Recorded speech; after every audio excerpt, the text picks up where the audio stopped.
చదువుతున్నాను. మొదటి సమూయేలు గ్రంథము 15వ అధ్యాయము 22, 23 వచనాలు చదువుకున్నాను. మొదటి సమూయేలు గ్రంథం 15వ అధ్యాయము 22, 23 వచనాలు. అందుకు సమూయేలు తాను సెలవిచ్చిన ఆజ్ఞను ఒకడు గైకొనుట వలన యెహోవా సంతోషించున్నట్లు ఒకడు దహన బలులను అర్పించుట వలన ఆయన సంతోషించున ఆలోచించుము. బలులు అర్పించుట కంటే ఆజ్ఞను గైకొనుటయు, పొటేళ్ల కొవ్వు అర్పించుట కంటే మాట వినుటయు శ్రేష్టము. తిరుగుబాటు చేయుట సోదె చెప్పుటయును పాపముతో సమానము. మూర్ఖతను అగపరచుట మాయా విగ్రహము గృహదేవతలను పూజించుటతో సమానము. యెహోవా ఆజ్ఞను నువ్వు విసర్జించితివి గనుక నీవు రాజుగా ఉండకుండా ఆయన నిన్ను విసర్జించెననగా. సౌలు జనులకు జడిసి వారి మాటలు వినినందున నేను యెహోవా ఆజ్ఞను నీ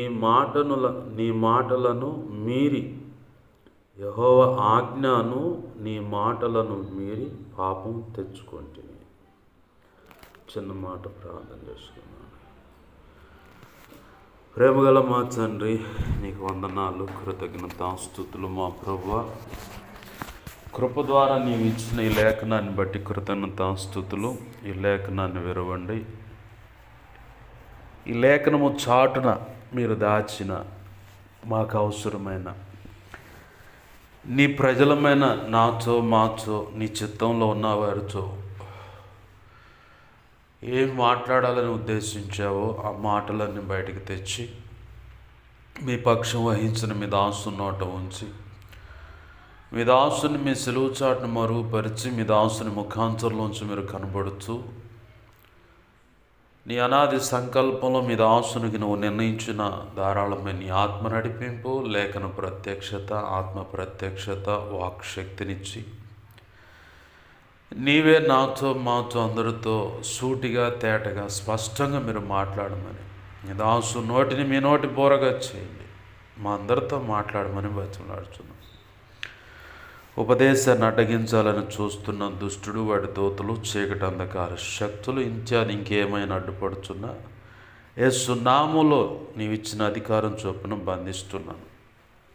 నా చుట్టూరు, మా చుట్టూరు, ఈ ప్రార్థనలోకి విస్తున్న ప్రతి ఒక్కరి చుట్టూరు నీ సిలువ రక్తము కంచె, రక్షణ కంచె, అగ్ని కంచెను వేసి నీ చేతి నీడలో దాచిపెట్టి నీవే మాకు తోడై ఉండి మా అందరితో మాట్లాడమని బతిమలాడుతున్నా.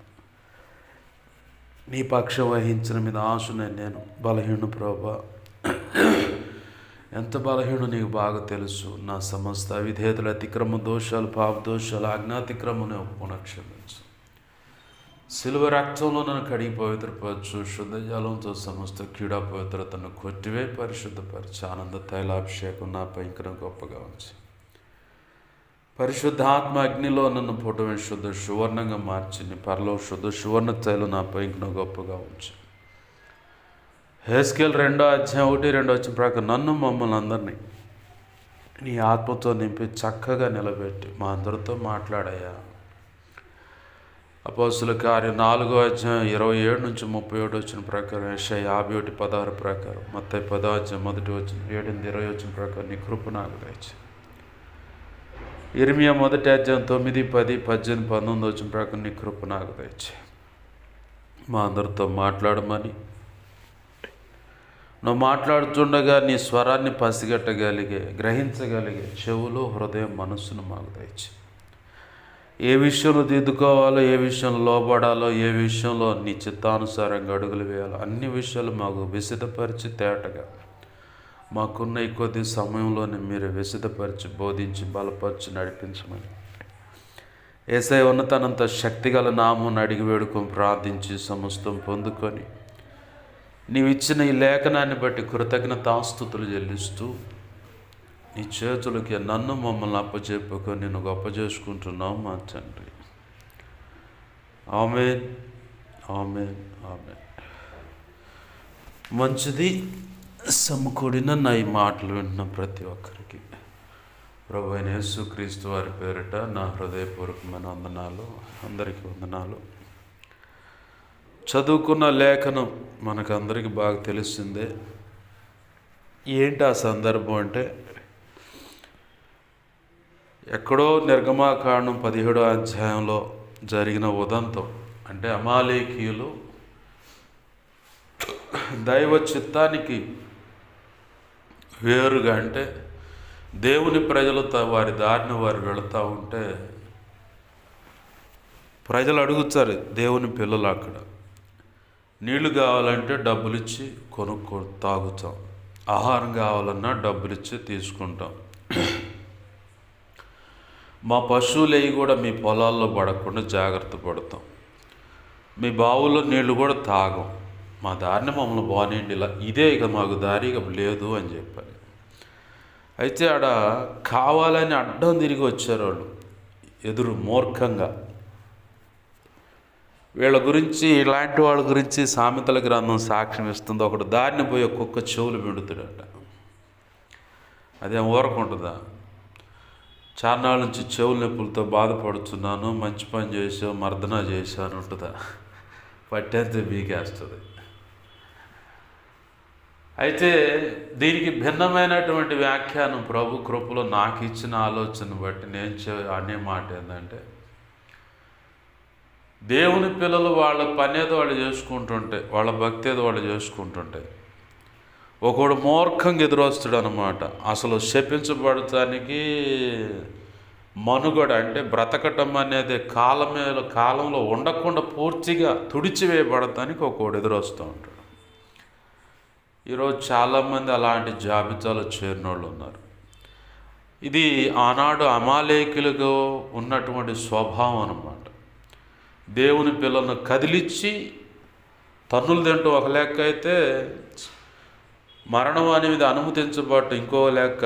ఇక టోటల్గా ఫైనల్ అంటే మనం చీపురు తీసుకొని కసువుడి చేసినట్టుగా శపించబడి వంశం ఫలానా వాళ్ళకి ఇలా ఉన్నారు అన్న దిక్కుగోడు లేకుండా మొత్తాన్ని తుడిచేస్తాడు. ఆ సమయంలో, అంటే అలా తుడిచివేసే సమయంలో దేవుడు జాలి దయ అనేది ఏం పెట్టుకోడు. ఎందుకంటే తప్పెవరిది? వాళ్ళ దారిని వాళ్ళు పోతామంటే వినకుండా వీళ్ళు అడ్డగిచ్చారు, వీళ్ళదే తప్పు, దేవుని పిల్లలది కాదు. అయితే ఆ రోజు కొంతమంది పారిపోయిన వాళ్ళు మిగిలారు. సరే, దొరికిన వాళ్ళు దొరికినట్టు చంపేశారు ఇజ్రాయేలీలు. అక్కడ ఒక మాట రాయించాడు దేవుడు, అమాలేకులు చేసిన దాని విషయమై గ్రంథంలో రాసి పెట్టండి అని చెప్పంటే, సరే అని చెప్పాను, రాసి యెహోషువకి ఇవ్వు అన్నాడు. యెహోషువ తీసుకున్నాడు. ఆ కాలం అట్లనే 1 by 1 ప్రతి తరం గడిచిపోతూ ఉంది. సమూయేలు ప్రవక్తగా ఉన్న కాలం వచ్చింది. అదే కాలంలో కొన్నాళ్ళు సమూయేలు వృద్ధాప్యమందుకు వచ్చిందాకా సమూయేలు యొక్క యాజకత్వానికి, సమూయేలు యొక్క దేవుని మాట అతని నోట ఉన్నదని ఒక గ్రహింపుకు వచ్చారు ఆ ప్రజలంతా చిన్నప్పటి నుంచే. ఎవరు? ప్రజలు కాదు, సమూయేలు చిన్నప్పటి నుంచి దేవుని స్వరం విన్నాడు, దేవుని మాట అతని నోట ఉంది. అతను చెప్తే అవునంటే అవును, కాదంటే కాదు, ఫైనల్ అయిపోతుంది అదంతా. ఆనాటి ప్రజలు అనుకున్నారు సమూయేలు నోట దేవుని మాట ఉంది అనుకున్నారు. అయితే సమూయేలు యొక్క చేసిన బాధ్యతలు ఏంటి? దేవుని సన్నిధిలో బాధ్యతలు ఏంటంటే, ఒకటి యాజకత్వం, రెండవది దీర్ఘదర్శి, మూడవది ప్రవక్త, నాలుగవది న్యాయకర్త. వేద్యాలు ఏమన్నా వాడికి వస్తాయి, సమస్యలు పరిష్కరిస్తాడు. ఇదంతా బాగానే ఉంది. ఇలా చేస్తూ వస్తున్నటువంటి సమూయేలు వృద్ధాప్యంలోకి రాగానే ప్రజలంతా వచ్చి, నువ్వు అనుకున్నట్టు నీ పిల్లలు లేరు, కాబట్టి నీ పిల్లలు న్యాయాన్ని అన్యాయంగా మారుస్తున్నారు. నీ అంత యథార్థతతో వాళ్ళు భక్తి లేదు, వ్యవహారం, సాక్ష్యం అసలేం బాగోలా. అయితే మాకు సర్వలోక మర్యాద చొప్పున మాకు ఒక రాజుని ఏర్పాటు చేయాలి. ఈరోజు కూడా చాలామంది కుటుంబాల్లో తల్లి భక్తిపరురాలైనా తండ్రి భక్తుడైనా సరే వారి కడుపును పుట్టిన పిల్లలు భక్తులు అన్నట్టుగా కనపడుతున్న దారి తప్పి బ్రతుకుతున్న అనుభవాలు ఉన్నాయి. నేను దీన్ని అంటాను, పైకి లోపడ్డట్టు కనపడ్డా హృదయ అంతరంగంలో లోపడతల్లా. దీన్నే తిరుగుబాటుతనం అంటారు. సౌలు మొదటి రాజు, ఈయన కూడా చేసిన పని అదే. సమూయేలు గారు రాగానే భక్తుడు అన్నట్టు కనపడ్డాడు. దేవుని స్వరం వినంగా అమ్మమ్మమ్మ అని గడగడ వణికిపోయాడు. అది ప్రారంభ దినాలు. తర్వాత అట్లానే నడుస్తా కనపడుతూనే ఉన్నాడు, కానీ తన అంతరంగం మారిపోయింది. అంతరంగం ఎప్పుడు మారిపోయింది పాష గారు అంటే, ప్రారంభంలో గాడిదలు పోయి నేను ఎత్తుక్కుంటూ పోతున్నప్పుడు అదే టయానికి దేవుడు మాట్లాడి సమూయేలును పంపిస్తే, పలానా చోట ఉన్నాడు ప్రవక్త, అయితే ఈ పనివాడు సాక్ష్యం ఇస్తున్నాడు, ప్రవక్త పలానా చోట ఉన్నాడు పద. దీర్ఘదర్శి, ఎందుకంటే ఆయనకి గతమైన ప్రస్తుతమైన ఇక ముందు జరగబోయేదైనా దేవుని దగ్గర నుంచి విచారించి ప్రార్థన చేసి మనకు చెబుతాడు. పదంపా అంటే కాదు, కొంత ఏదైనా ఎత్తు తీసుకోవాలిగా. ఎత్తు అంటే అప్పటి భాషలో కానుక, ఏదో ఒకటి వెండు బంగారం. మన దగ్గర లేదు కదంటే, మన దగ్గర ఉంది, ఎంతో వెండి ఉంది, సరిపోద్దులే పోదాం పాండు పనివాడు. పోయారు. దేవుడి లోపల బలి అర్పణకి అన్నీ సిద్ధపరిచి బలులు జరిగించి సమూయేలుతో మాట్లాడాడు, రేపు ఈ టైంకి సౌలు వస్తాడు, అతన్ని నా ప్రజల మీద రాజుగా నియమించు అని. సౌలు అలా కనపడంగానే కాళ్ళు చేతులు కడుక్కొని రా, బలి అర్పణలో కూర్చొని తిందాంరా అన్నాడు. గాడిదల సంగతి పక్కకు పోయింది, బలి అర్పణ అనే దానికి పోయారు. ఆడకు పోగానే బలి తిన్నారు. ఆ బలి అర్పించినటువంటి యాజకుడికి ఒక జబ్బు వస్తుంది, అంటే ఒక తొడ తీసి పక్కన పెడతారు యాజకుడి కోసం. దాన్ని యాజకుడు తినాలి, లేదంటే యాజకుడు ఎవరికైనా అనుమతిస్తే ఆ వ్యక్తి కూడా తినవచ్చు. ఆ మర్యాద చొప్పున సౌలును పక్కన కూర్చోబెట్టుకొని తినిపించాడు, తిన్నాడు. దేవుడు నిన్ను నా ప్రజలను పరిపాలించమని రాజుగా ఏర్పాటు చేసుకున్నాడు. బెన్యామీను గోత్రీకుడిని, పెద్ద విలువ లేదు నా కుటుంబానికి, నన్ను ఎలా కోరుకున్నాడు అన్నాడు. కోరుకున్నాడు, ఇక అంతే అని చెప్పని తైలం పోసి పంపించాడు. పంపించగానే సౌలు అక్కడి నుంచి సౌలు వెళుతున్నప్పుడే ముందే చెప్పాడు సమూయేలు, గాడిదలు నీకు దొరికేయాలి పద అని. యాడికి పోలేదు, ఉన్నాయి పోవాలి.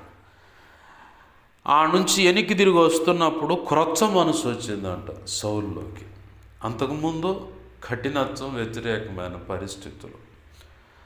ఎప్పుడైతే క్రొత్త మనసు రాగానే తను వెళుతుండగానే ప్రవక్త చెప్పాడు సమూయేలు, ఇదిగో ప్రవక్తలు ఎదురో గుంపు ఎదురొస్తుంది, అప్పుడు నీకు మీదకి అభిషేకం వస్తుంది, క్రొత్త మనసు వస్తుంది. ఇటు సంగతి అట్నే పోయాడు. ఆ ప్రవక్తలతో పాటు దేవుణ్ణి ఆరాధించాడు, ప్రవచించాడు. భాషల్లో మాట్లాడుతుంటే ప్రవక్తలు ఒకడైంది సౌలు అనుకున్నారు. చివరికి కట్ చేస్తే దేవుడు తన రాజ్యం మీద అభిషేకించడానికి, తన పిల్లల మీద రాజుగా ఉండడానికి అభిషేకించడానికి కోరుకున్నాడు. ఏడే ఉన్నాడంటాడు సమూయేలు. యాడుండ ఎవరు లేరు కంటే గుంపుగా జనం ఉన్నా కానీ అది పలానా సామాన్ల మధ్యలో దాక్కుండా పోయి పట్టరాన్ని బయటికి రాడు. తెచ్చాడు, నూనె పోసి పట్టాభిషేకం గావించి రాజుగా పెట్టాడు. ప్రారంభ దినాల్లో బాగానే ఉన్నాడు ఆయన. క్రొత్త మనసు వచ్చింది, బాగుంది. దేవుని లేఖనం సాక్ష్యం ఇస్తుంది, క్రొత్త మనసు వచ్చిందని. కొంతకాలం గడిచిన తర్వాత ఏమైందంటే మనస్సు ప్రజల వైపు తిరిగింది. ఇప్పుడు మనం చదువుకున్న మాటలో 24వ వచనంలో ప్రజలను బట్టి జడిసి అంటే భయపడి, దేవుని ఆజ్ఞ లేదు, దేవుని యొక్క దైవజనుడు చెప్పిన మాట లేదు, మొత్తం పక్కన పడేసి అసలు నా మాట వింటాడా లేదని చెప్పని దేవుడు తన దాసుని ద్వారా చెప్పించిన మాట అది. ఏమన్నాడంటే, ఒకప్పుడు అమాలేకుల్ని చంపారు మీ పితరులు, అయితే కొంతమంది తప్పించుకొని పారిపోయారు. ఉత్త పుణ్యానికి ఎదురొచ్చిన వాళ్ళు కాబట్టి వాళ్ళు నేను శిక్షించాలనుకుంటున్నానని మొత్తాన్ని తుడిచిపెట్టేసేయండి. పశువులైనా, పసిపిల్లలైనా, ఆడవాళ్ళైనా, పెద్దలైనా మొత్తం చంపండి, అందరిని చంపేయండి. వాళ్ళ వస్తువులు ఏమన్నా బంగారం అయినా సరే తగలబెట్టేయండి. దేవుడు గనక పగబెట్టుకుంటే ఇంత భయంకరంగా ఉంటుందని నిరూపణకు రాసిస్తే మచ్చోన్మాదులు అంటారు వాళ్ళ దేవుడు దయాదాక్షిణ్యం లేనటువంటి వ్యక్తి. చూడు పసివాళ్ళని అలా చంపం. అసలు వాళ్ళు చేసిన తప్పు జీవితీయుడు విమర్శిస్తున్నాడు, వక్రబుద్ధితో మాట్లాడుతున్నాడు అన్న సంగతి అర్థమైంది ప్రపంచానికి. కానీ వాడు ఏం చేస్తున్నా, అంత మట్టికే సబ్జెక్ట్ కావాలి కాబట్టి, ఎందుకంటే బురద జల్లాల క్రైస్తవత్వం మీద, దేవుని పిల్లల మీద, దేవుడి మీద. ఆ కారణాన్ని బట్టి ఆ కాస్త మొక్క పట్టుకొని ఊగులాడుతూ ఉన్నారు మచ్చోన్మాదులు. అయితే చరిత్ర మనకు తెలుసు కాబట్టి దాన్ని మనం ఎప్పుడైనా ఎవరైనా వచ్చినా చెప్పగలం. దేవునికి మహిమ కలుగును గాక. హల్లెలూయా. అయితే ఇక్కడ ప్రారంభంలో సౌలు బాగానే ఉన్నాడు, కానీ తన మనస్సు మారిపోయింది. మారిపోవటమే కాదు, ఓ ప్రాంతంలో పలానోళ్ళు ఇలా కీడు చేశారంటే అప్పుడే వ్యవసాయం చేస్తుండే ఆయన.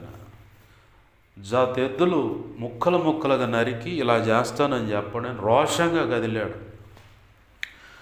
ఆ తర్వాత ఫిలిష్తీయుల మీదకి యుద్ధానికి పోతూ ఉంటే మందస్సం తీసుకొని పోయారు. సమూయేలు అన్నాడు, నేను వచ్చిందాకా ఓపిక పట్టాడు.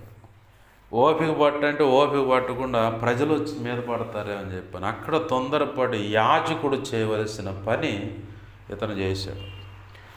ఆ పని చేసి తిరగంగానే సమూయేలు కనపడుతున్నాడు. ఎందుకు ఇంత అవివేకమైన పని చేశాడు? ఇలాంటి చిన్న చితక పొరపాట్లు ఎన్నో సౌలు జీవితంలో ఉన్నాయి.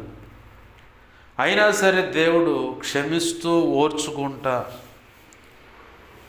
వచ్చింది సందర్భాలు ఉన్నాయి. మన జీవితాల్లో కూడా ఎన్నో దేవునికి నచ్చినటువంటి పొరపాట్లు, అవిధేయతలు, అతిక్రమ దోషాలు, ఆజ్ఞాతిక్రమాలు ఉన్నా వాటికి తగ్గట్టుగా పశ్చాత్తాపడి, దేవా పొరపాటు చేశాను క్షమించు అంటే క్షమించి మనల్ని ఓర్చుకొని నడిపిస్తున్నాడు బండిని. మన బ్రతుకునైనా, కుటుంబాన్నైనా, అంత సేవైన వ్యవస్థ మొత్తాన్ని నడిపిస్తూ ఉన్నాడు. ఈ ఫిలిష్తీయుల దండు వచ్చిన కాడ మందసాన్ని తీసుకెళ్ళి బలి అర్పణ చేయంగానే దేవుడు తీర్పు ప్రకటించేశాడు. దైవ చిత్తానికి వేరేనంటే 1 సమూయేలు 13 అధ్యాయంలో ఇవి కనపడతాయి మాటలు. 13, 14 వచనాలు అక్కడ 10 నుంచి చూస్తే దేవుడు సమూయేలు ద్వారా చెప్పేశాడు, జడ్జిమెంట్ అయిపోయింది. నువ్వు కాదని వేరొక ఆయన చిత్తానుసారమైన మనసు కలిగిన వ్యక్తిని దేవుడు కనుగొన్నాడు. అతనికి రాజ్య బాధ్యతలు అప్పచెప్పేస్తాడు, ఇక లేదు అన్నాడు. అయినా మళ్ళీ అవకాశం ఇచ్చాడు దేవుడు. ఎందుకు ఇస్తున్నాడు అవకాశం అంటే సరి చేసుకొని విధేయత చూపిస్తాడు అని చెప్పని. కానీ తను దేవుని మాటను లక్ష్య పెట్టకుండా ప్రజల యొక్క మనోభీష్టం అంటే ప్రజల యొక్క కోరికలు వారిని నొప్పించకుండా, ఏముందిలే దేవుడు, అయ్యా బాబు తండ్రి క్షమించంటే క్షమిస్తాడు, ఓర్చుకుంటాడు, బండి నడుస్తుందిలే అనుకొని అక్కడ సమూయేలు ద్వారా దేవుడు చెప్పిన మాట ఏంటంటే ఎవరిని విడిచిపెట్టొద్దో మొత్తాన్ని చంపే, ఆ పట్టణాలను కూడా తగలబెట్టే, వస్తువులైనా బంగారమైనా తగలబెట్టి బూడిద చేసి నీళ్ళలో కలిపేసేయండి, ఏది వదిలిపెట్టొద్దాడు. కానీ సౌలు ఏం చేశాడంటే ప్రజలు చెప్పిన మాటలను బట్టి విశ్వ చక్రవర్తి అయినటువంటి తండ్రి అయిన దేవుడు ఆయన ఆజ్ఞను పక్కన పడేశాడు. ఇక తండ్రి అయిన దేవుడు ఆజ్ఞాపించినటువంటి ఆజ్ఞను సౌలు పక్కన పడేసి ప్రజలు చెప్పారంట. సమూయేలుతో అంటాడు, ఎందుకు సమాధానం కలుగును గాక అని చెప్పని నీ దేవుడు విజయాన్ని ఇచ్చాడని చెప్పని ఆ పై వచనాల్లో సమూయేలు వస్తుంటే సౌలు పలుకుతాడు ఆ మాటలో, అవునా మరి అయితే ఆ గొర్రెలు గొడ్ల ఆ పశువుల యొక్క రంకెలేంటి నాకు అవి వినపడుతున్నాయిగా. అదే అంటే అయ్యా అది మరి మనోళ్ళు ప్రజలంతా మన దేవుడు అంటలా అక్కడ, నీ దేవుడైన యెహోవాకు బలి అర్పణ చేయడానికి ఇంపుగా ఉంటాయని పురుషుని ఎరుగని కన్యకలను కూడా తెచ్చారు. విచిత్రం ఏంటంటే జయం పొందాలంటే రాజు చంపబడాలి. రాజు చంపబడకుండా విజయం రాదు. రాజును కూడా ప్రాణాలతో పట్టుకొచ్చారు. ఇలాంటి పొరపాట్లన్నీ చూసి దేవుడు అంటున్నాడు, ఆజ్ఞను ఏముంది అక్కడ మనం చదువుకున్న మూలవాక్యంలో, ఒకడు అందుకు సమూయేలు తాను సెలవిచ్చిన, సమూయేలు చెప్తా ఉన్నాడు ఆ మాట, తాను సెలవిచ్చిన ఆజ్ఞను ఒకడు గైకొనటం వలన యెహోవా సంతోషిస్తాడు.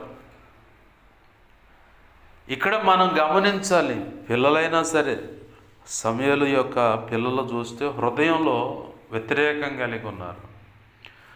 హృదయంలో ఎప్పుడు లోబడతారు, ఎప్పుడు కరెక్ట్గా ఉన్నారని కన్ఫర్మేషన్ చేసుకోవాలి. ఈ సౌలైనా సమూయేలు పిల్లలైనా మనం గమనిస్తే వాళ్ళు దైవ చిత్తానికి వేరుగా వాళ్ళ హృదయాలు ఉన్నాయి. పైకి మాత్రం మేము దేవుని పిల్లలము అన్నట్లుగా కనపడుతున్నారు. ఎప్పుడు దేవుని చిత్తానికి లోబడతారు, హృదయంలో కూడా లోబడతామంటే ప్రభు ఈ మాట చెప్పాడంటే ఆ మాటకు తూచా తప్పకుండా ఏ మాత్రం రాజీ పడకుండా అడుగులు వేసి ఆ పని చేసినప్పుడు మాత్రమే ప్రభు యొక్క మాటకి హృదయంలో లోబడతారు. అది ఎప్పుడైతే లోబడరో ఇక పైకి వేషధారణగా కనపడతారు, భక్తులు భక్తురాండ్లు అని చెప్పన్నట్టు కనపడతారు. అంతరంగంలో మాత్రం వాళ్ళకు నచ్చినటువంటి కొన్ని అభిప్రాయాలు ఉంటాయి. ఆ అభిప్రాయాలకు తగ్గట్టుగా వాళ్ళు అడుగులు వేసి చివరికి ఎక్కడికి వెళ్ళిపోతారంటే దేవునే కోపానికి రుచి చూసేలాగా. ఇప్పుడు ఇక్కడ ఏమవుతుందో సమూయేలు పరిస్థితి, సౌలు పరిస్థితి ఏంటి, సమూయేలు పిల్లల పరిస్థితి ఏంటి? సమూయేలు పిల్లలనేమో ప్రజలు పక్కన పెట్టేశారు, ఆల్రెడీ దేవుడు కూడా పక్కన పెట్టేశాడు. వాస్తవానికి తన పిల్లలు సమూయేలు తర్వాత యాజక మర్యాద చొప్పున బాధ్యతలు స్వీకరించాలి.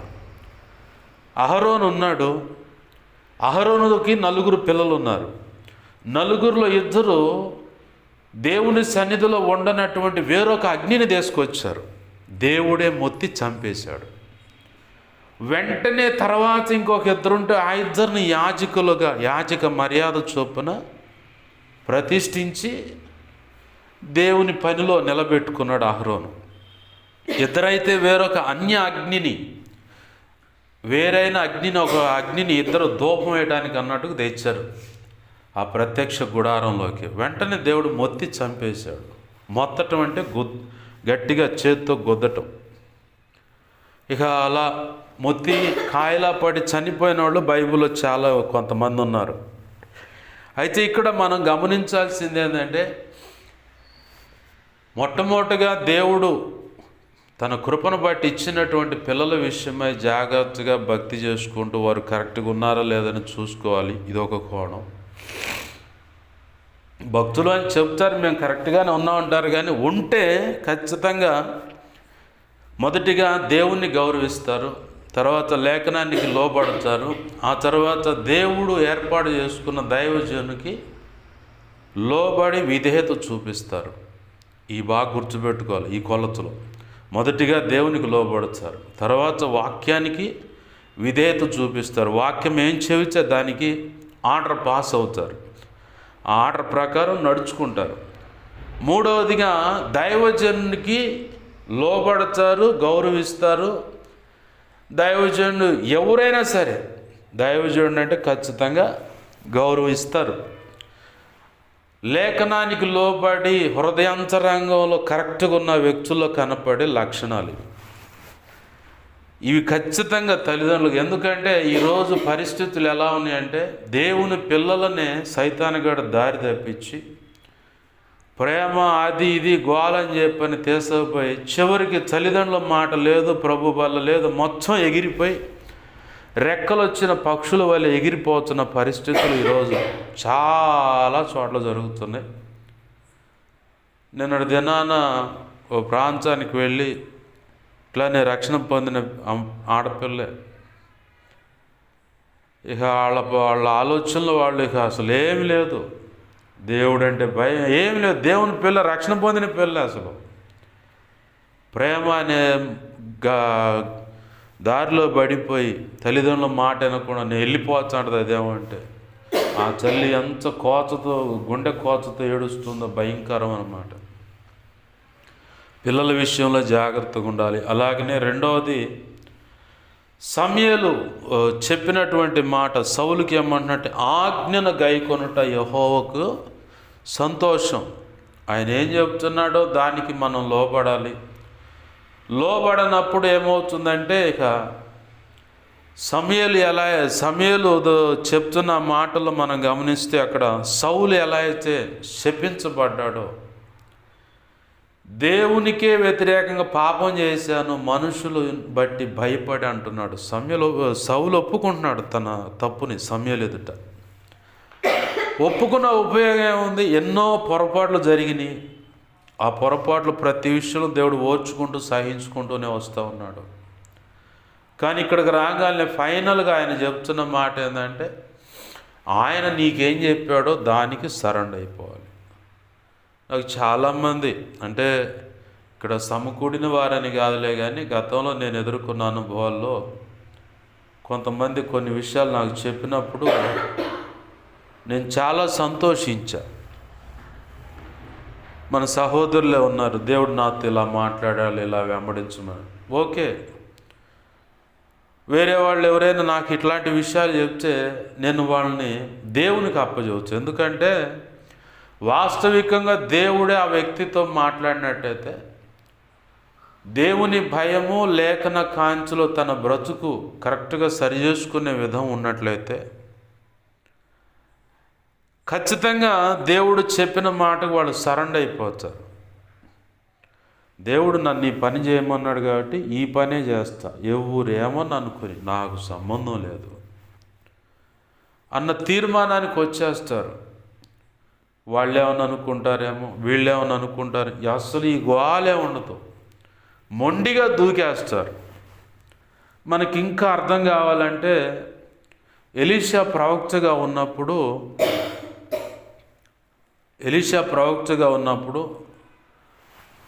శిష్యుల సంఖ్య పెరుగుతూ ఉంది. అయ్యా మాకు నివాస గుడారం కట్టుకోవాలని ఆశపడుతున్నాం, కట్లు కొట్టుకోవడం పోతున్నాం అని చెప్పారు. సరే ఉండండి నేను కూడా వచ్చా అని చెప్పని ఆయన కూడా పోయాడు. గొడ్డలు జారి ఆ నీళ్ళలో పడటం, తర్వాత ఎలీషా కొమ్మేయంగానే ఆ గొడ్డలు పైకి తేలటం, ఇవన్నీ కనపడతాయి కదా. అయితే ఇక్కడ దేవుడు మనకు కనిపించే, అంటే చూపించే ఒక మూలమైన పాఠం ఏంటంటే, ఎలీషా దేవుడిగా కనపడుతుంటే ఎలీషా చెప్పిన మాట పక్కనోడు చేస్తున్నాడు. ఆ కొమ్మ తీసి అడయ్యా, వెంటనే ఆ గొడ్డలు పైకి. మరో చోట బైబిల్లోనే శిష్యులందరికీ ఆహారం సిద్ధపరుస్తూ ఉంటే చేదు కాయలు వేసిండు, కూర మొత్తం చేదైపోయింది. అయ్యా దైవజనుడు అంటే ఏమైంది కూర చేదు, అందరు తినమాకండి ఆగండి. సరే ఉండని చెప్పని పలానా దేశం పోయి దాంట్లో ఏమగానే ఆ చేదు కూర కాస్త మధురం అయిపోయింది. ఇవన్నీ ఎట్లా మనకు కనపడుతుందంటే, ప్రభు ఆజ్ఞాపించాడంటే ఇక అంతే. మోషేను ఐగుప్తులో ఫరో దగ్గరికి ప్రతిరోజు వెళ్ళమంటాడు. వాడు మాట్లాడతాడు, విను నువ్వు వచ్చేసి, కానీ నువ్వు వెళ్ళాలి, డైలీ వెళ్ళాలి. ఇప్పుడు విసుక్కుంటే పరిస్థితి ఎలా ఉంటుంది? ఏలియా దగ్గర పనివాడు ఉండవు. ఆ కొండెక్కి సముద్రం పైనుంచి ఏమైనా మేఘం కదులుతుందో లేదో చూడండి, ఈయన ఇక్కడ కింద గుహలో ఉండవు. కొండ ఎక్కాలా దిగాల 7 సార్లు ఎక్కాడు దిగాడు, చెప్పిన మాటకు సరెండర్ అయిపోయాడు, ఇక అంతే. మళ్ళీ ఇంకో చోట గనురాలైన స్త్రీ, ఆమె దగ్గర కూడా పిల్లగాడు చనిపోయినప్పుడు ఈ పనివాడిని నమ్మదామా, అయ్యా ఆయన కాదు నువ్వే రావాలంటది. కాదు పర్లేదమ్మా వస్తాడులేప్ప అంటే, కాదు కాదు కాదు నువ్వే రా. అయినా సరే ఈ పనివాడు పంపించే పని అక్కడ ఏమి పిల్లగాడిలో చలనం కలగదు. ఎప్పుడైతే ఈ దైవజనుడు వెళతాడో అక్కడ ఆ చలనం అనేది కనపడుతుంది.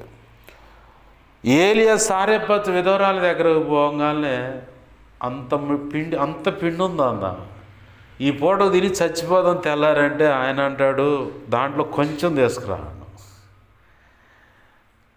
తీసుకురాగానే ఆయన ఎప్పుడైతే చెప్పాడో అట్లానే నీళ్లు తీసుకొచ్చి ఇచ్చింది. ఆ కొంచెం రొట్టె ముక్క తెచ్చితే ఇస్తే తిన్నాడు. తిన్న తర్వాత తినబోయే ముందు అంటాడు ఆయన, ఈ కరువు కాలం అంతా నీకు ఏది తక్కువ కాదు పో అంట.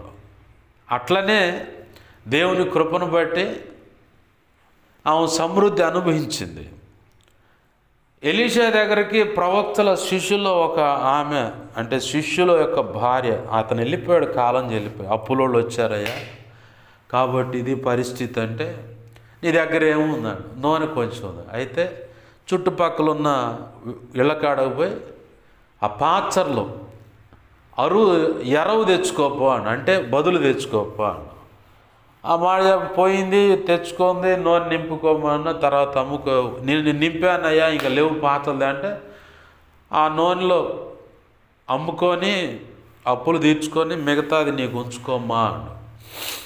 ఇక్కడ మనకి దైవజనులు చెబుతున్న మాటను బట్టి చూస్తే దేవుడు ఇస్తున్నటువంటి ఆజ్ఞ, ఎప్పుడైతే మనము దేవుని చెప్పిన మాటకు మనం లోబడతామో, దేవుడే నీతో పలికిన మాటల విషయమే, లేదా కళల ద్వారా, దర్శనాల ద్వారా, స్వప్నాల ద్వారా నీతో మాట్లాడిన ప్రతి విషయంలో ఎప్పుడైతే మనం సరి చేసుకుంటామో, దేవుడు చెప్పిన మాటకు లోబడి ఆయన చెప్పిన దానికి చేయటానికి నడుం బిగిస్తామో, అప్పుడు మనం ఊహించినటువంటి గొప్ప ఆశీర్వాదాన్ని మనం ఊహించలేము. అంత గొప్ప ఆశీర్వాదాన్ని మనం చూడగలుగుతాం. ఇప్పుడు మనకు ఇంకా ఎగ్జాంపుల్ కావాలంటే మొంగమూరు దేవదాసయ్య గారు 80 సంవత్సరాలు ఒక సంఘంలో ఉండు. దేవుడు అన్నాడు ఇక బయటికి రాడు. ఆయన చెప్పగానే వచ్చాడు, బైబిల్ మిషన్ అనే దర్శనం చూశాడు. దేవుని కృపను బట్టి ముందుకు అడిగేస్తే ప్రపంచవ్యాప్తంగా ఆ సంఘాలు ఆశీర్వాదం. అలాగనే ఆ బైబిల్ మిషన్లోనే ఒక ఆయన గుత్తిపోయాడు. ఆయన ఎక్కడికి? నంద్యాల దగ్గర గుత్తి అనే ప్రాంతానికి వెళితే 70 ఎకరాల్లో ఒకటే మందిరం. దేవునికి మహిమ కలుగును గాక. హల్లెలూయా. 70 ఎకరాల్లో ఒకటే మందిరం. పోయినప్పుడు కొంచెం కష్టం ఎదుర్కొన్నారు, కానీ ఈరోజు 70 ఎకరాల ఆ గుత్తి ప్రాంతంలో గొప్ప పరిచర్య. వచ్చేటప్పుడు ఏమి లేదయ్యా, కానీ ఇప్పుడు సర్వ సమృద్ధి చేత దేవుడు ఆశీర్వదించాడు. అంటే దేవుని మాటకు వాళ్ళు సరెండర్ అయిపోయారు. ఈ పని చేయమంటే ఇలా యేసన్న గారు ఆయన పెంతుకోస్తు అనుభవం నుంచి బయటికి రమ్మని ఆయన సమర్పించుకోమంటే దేవుడు చెప్పినట్టు సమర్పించుకున్నాడు. ఈరోజు ప్రపంచం మొత్తం సేవ. దానియేలయ్య గారు చెన్నైలో ఉన్న ఆయన కాస్త స్టూవర్ట్పురం పోవాడు.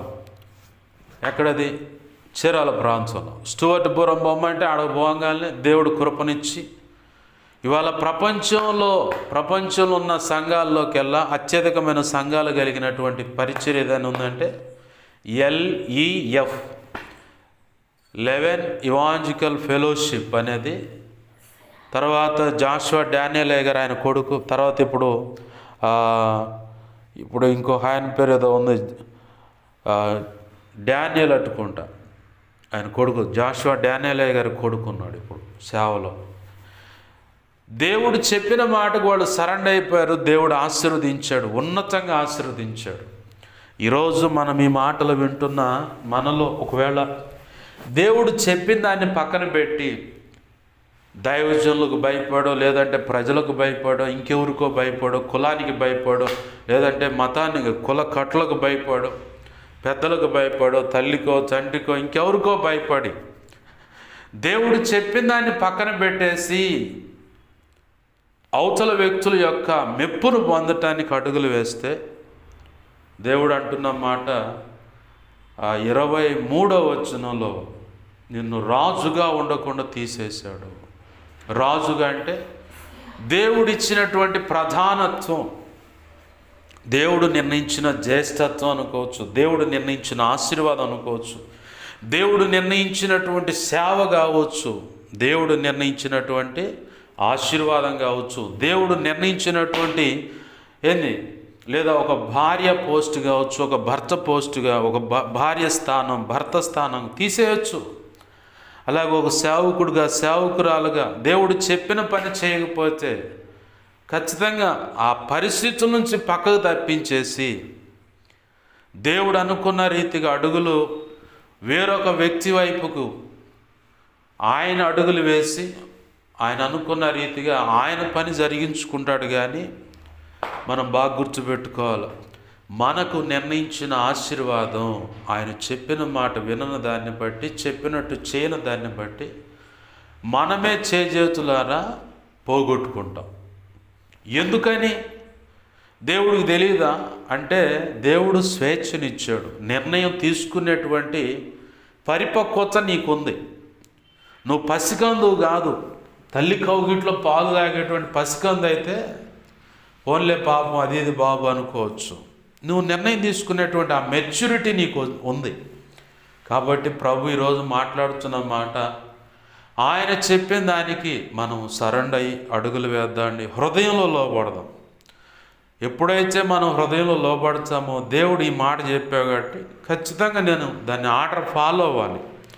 కాదని పక్కన పెట్టానంటే నేను ఎక్కడో దైవ చిత్తానికి వేరుగా వేరొక వ్యక్తి యొక్క అభిప్రాయానికి నేను రాజీ పడుతున్నాను, వేరొక పరిస్థితికి నేను రాజీ పడుతున్నాను, వేరొక విషయంలో నేను రాజీ పడుతున్నాను. కాబట్టే నేను దేవుడు చెప్పిన పని నేనే నిర్లక్ష్యపరిచి ప్రభు నిర్ణయించిన ఆశీర్వాదాన్ని నేను పక్కకు నెట్టేసుకుంటున్నాను. ప్రభు నిర్ణయించినటువంటి ఆ సేవ దీవెన అంతా నేనే త్రోసేస్తున్నాను. ప్రభు నిర్ణయించినటువంటి ఆ భార్య స్థానం, ప్రభు నిర్ణయించినటువంటి ఆ భర్త స్థానాన్ని నేనే చేజేతుల పాడు చేసుకుంటున్నాను.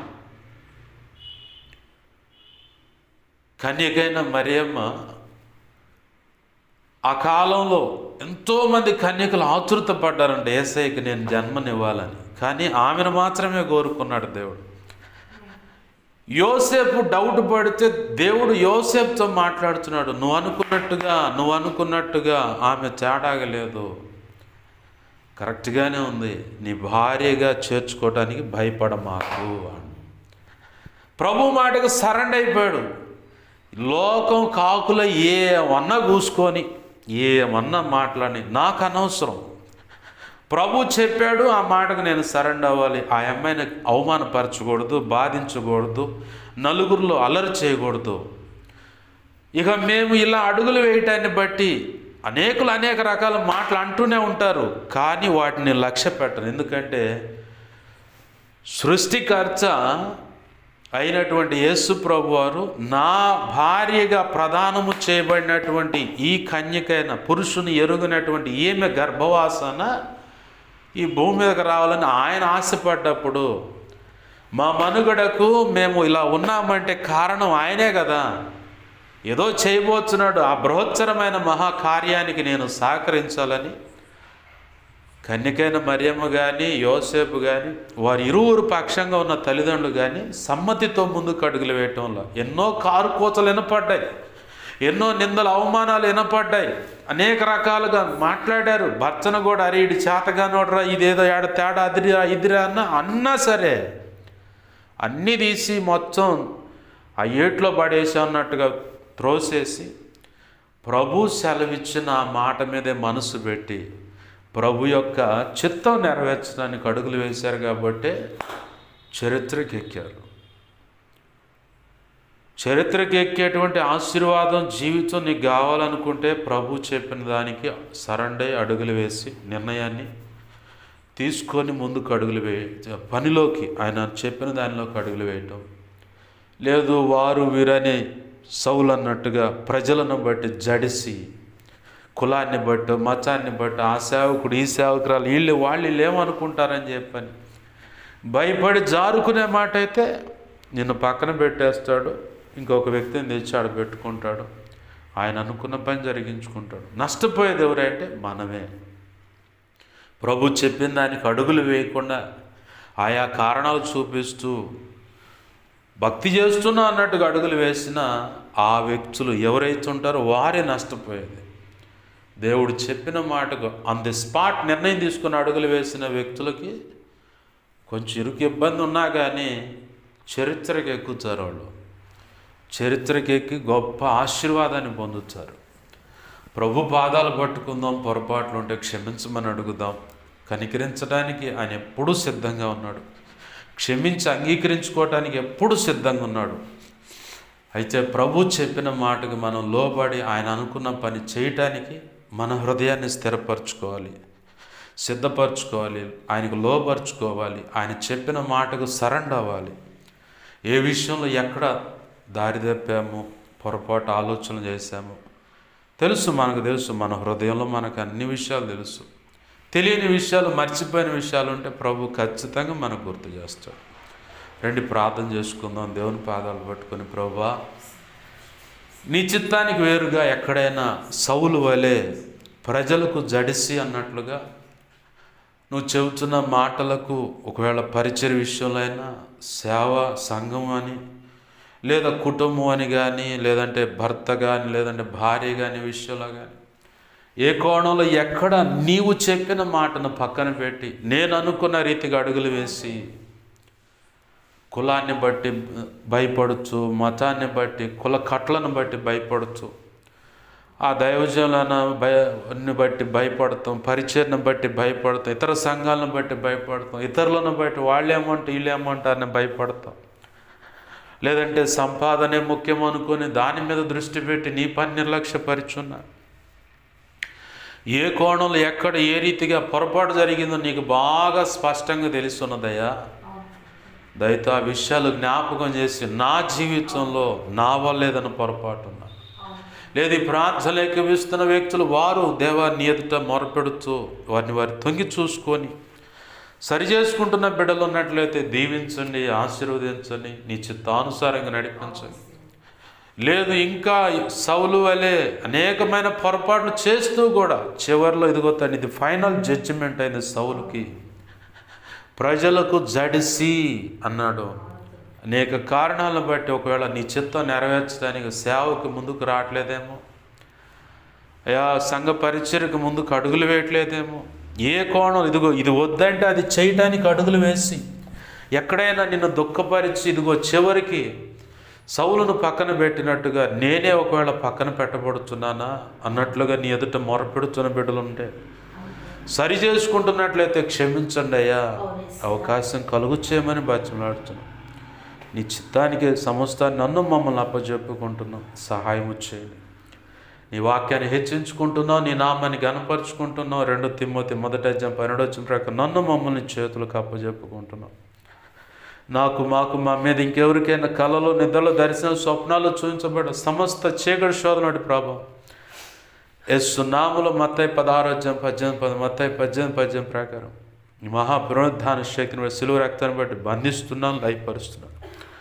బంధించి లయపరిచిన కృతజ్ఞతాస్తుతులయ్యా, కృతజ్ఞతాస్తుతులు. మాకు మా మీద ఇంకెవరికైనా కళలో, నిద్రలో, దర్శనం, స్వప్నాలు చూపించబడ్డ సమస్త మంచి కళ్ళు, మంచి దర్శనం, మంచి స్వప్నాలు, నిద్రలో చూసిన సమస్త మంచి యేసు నామములో నీ మహాపునరుద్ధాన శక్తిని బట్టి సిలువ రక్తాన్ని బట్టి మత్తయి 16:18 మత్తయి 18:18 ప్రకారం త్వరపెట్టేవి జరుగునుగాక, నెరవేర్చబడునుగాక. త్వరపెట్టేవి జరిగేలా చేస్తే నెరవేర్చినందుకు కృతజ్ఞతాస్తుతులయ్యా. మా కోసం ప్రార్థించండి అయినా ఈ దేవ ఆ రీతులుగా అడుగుతున్న వాళ్ళు ఉన్నారు. అందరూ అవసరత అక్రత నీ కృప తీర్చండి.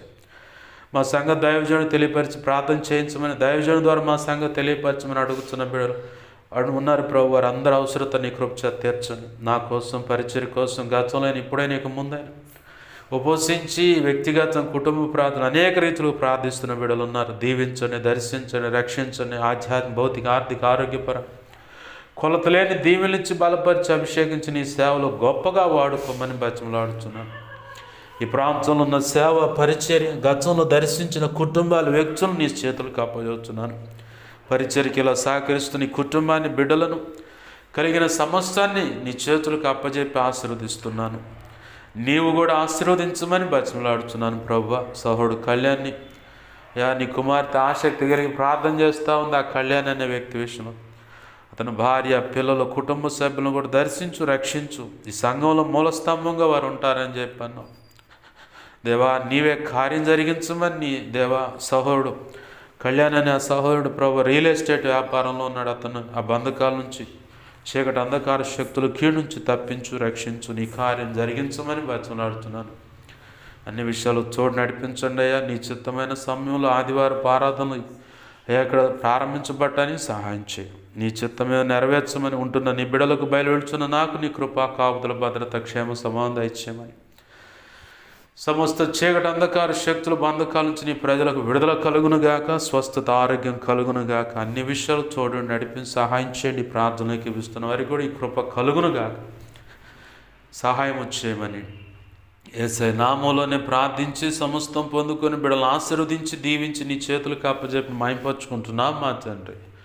ఆమేన్. ఇప్పుడు మన తండ్రి అయిన దేవుని ప్రేమయు, ఆయన ప్రియకుమారుడైన యేసుక్రీస్తు వారి కృపయు, పరిశుద్ధాత్మ దేవుని అన్యోన్య సహాయ సహవాసము సమకూడిన ప్రార్థనలు ఏకీవిస్తున్న ముందు ఏకీవించబోతున్న అందరికీ, సార్వత్రిక సంఘంలో ఉన్న సకల పరిశుద్ధులకును, అలాగనే ప్రభువా నువ్వు ప్రేమించి ఇచ్చినటువంటి పరిచర్య ప్రారంభించబడిన సంఘాలు, సంఘ బిడ్డలకు, సహకరిస్తున్న కుటుంబాలకు, అలాగనే సోషల్ మీడియా ద్వారా వాక్యాలు విని బలపడుచు వెంబడిస్తున్న వారికి, ప్రభువా నువ్వు సెలవిచ్చిన దాన్ని బట్టి వెంబడిస్తున్న దైవజనులు, సంఘ పెద్దలు, పరిచర్య విశ్వాసులకు, వారికి కలిగిన స్థిరాస్తులు, పసిబిడ్డలు మొదలు పెద్దల వరకు సమస్తానికి నిత్యత్వము చేరు పర్యంత వరకు నీ కృపా, కాపుదల, భద్రత కలిగి నడిపించబడి ఆశీర్వదించబడును గాక. నిత్యత్వం చేరు పర్యంతలు తోడే నడిపించుదుగాక. ఆమేన్. యేసు రక్తమునకే జయం, ప్రవేశు రక్తమునకే జయం, ప్రవేశునామను సంపూర్ణమైన విజయం కలుగునుగాక. ఆమేన్. అపవాది వాడి దూతలు, చీకటి అంధకార శక్తుల క్రియలు, అవి ఎంత ప్రమాదకరం, మాంత్రిక ప్రయాల కీడు ఏదున్నా వాటన్నిటికీ అనంతనాశనం, సర్వనాశనం, నిత్యనాశనం కలుగునుగాక. ఆమేన్. యేసు రక్తమునకే జయము, జయము, జయము. ఆమేన్. హల్లెలూయా, హల్లెలూయా, హల్లెలూయా. అందరికీ వందనాలు. ప్రభు యొక్క మహా ఉచిత కృప మనందరికీ తోడే నడిపించునుగాక. ఆమేన్.